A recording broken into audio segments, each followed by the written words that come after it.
Hi, I'm Quinn, and today I want to talk about quantum teleportation. The name alone sounds like Star Trek, right? Beam me up, Scotty. Disintegrate here, reassemble there. And you know what? It's actually not that far off. Except, and this is a big except, we're not teleporting things. We're teleporting information. The quantum state of a particle.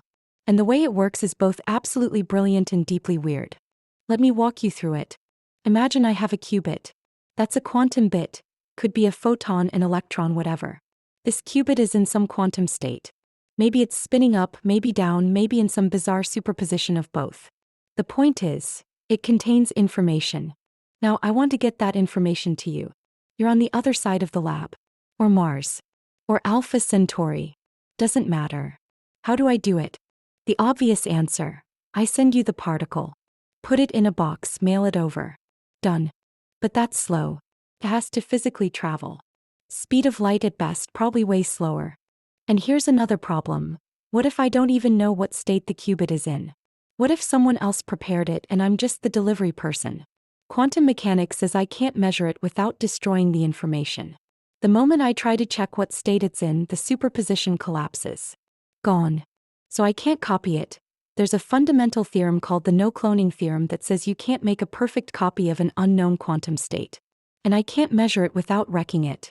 So how do I get this quantum information from here to there without physically moving the particle? This is where quantum teleportation comes in. Here's what you need. 2 ingredients. First, an entangled pair of particles. Remember our magic coins from earlier? 2 particles that are connected, correlated, no matter how far apart they are. Let's call them particle A and particle B.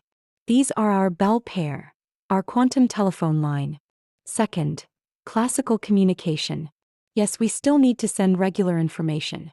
Radio waves, fiber optics, carrier pigeon. Whatever. This is important, we'll come back to it. Now here's what happens. I have the qubit I want to teleport. Let's call it particle X. I don't know what state it's in. That's fine.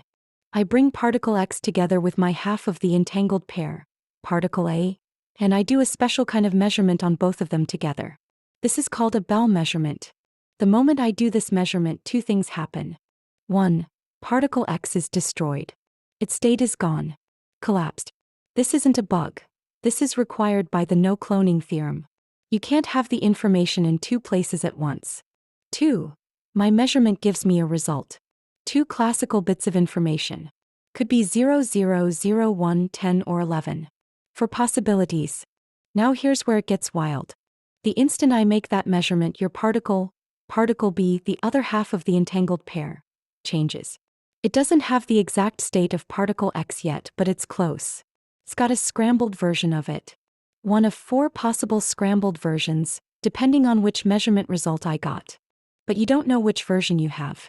You're just sitting there with particle B and it's in some state and you have no idea what to do with it. So I send you a message. Regular communication. Light speed. Hey, I got measurement result 01. You receive that message. And based on those 2 bits, 01, you know exactly what operation to perform on your particle B to unscramble it. Maybe you flip it. Maybe you rotate it. Maybe you do nothing. There are only 4 possibilities. You do that operation and boom, particle B now has the exact same state that particle X had. Perfect. Identical. The quantum information has been teleported. But notice what happened here. The information didn't travel faster than light. I had to send you those 2 classical bits and those bits can't go faster than light. So quantum teleportation is not instantaneous. It's not FTL communication. It still obeys the speed limit of the universe. So what did we accomplish? We moved information without moving matter. Particle X stayed here and got destroyed.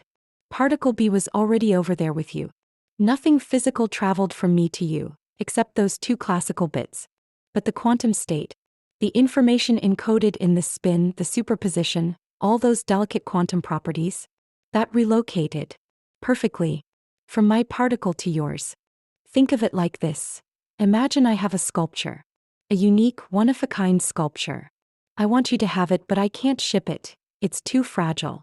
So instead, we both have these magic 3D printers that are entangled. I put my sculpture in a scanner. This destroys the sculpture, pulverizes it, but gives me the blueprint. I send you the blueprint over email. You plug it into your 3D printer and out comes the sculpture. Identical. Perfect replica. The sculpture didn't travel. The matter didn't move. But the information, the form, was teleported. Why is this useful? Because in quantum computing and quantum networks, we need to move quantum information around without destroying it through measurement or losing it to errors. Teleportation gives us a way to transfer quantum states reliably across distances, as long as we have entanglement and classical communication. It's a building block for quantum networks, for distributed quantum computing, for things we're still figuring out. So here are today's takeaways. First, quantum teleportation is real, but it's not Star Trek. We're moving information, not matter. Second, it requires two things: pre-shared entanglement, your quantum telephone line, and classical communication, to send the decoding instructions. Third, the original state is destroyed. This isn't a flaw, it's required by quantum mechanics. No cloning allowed.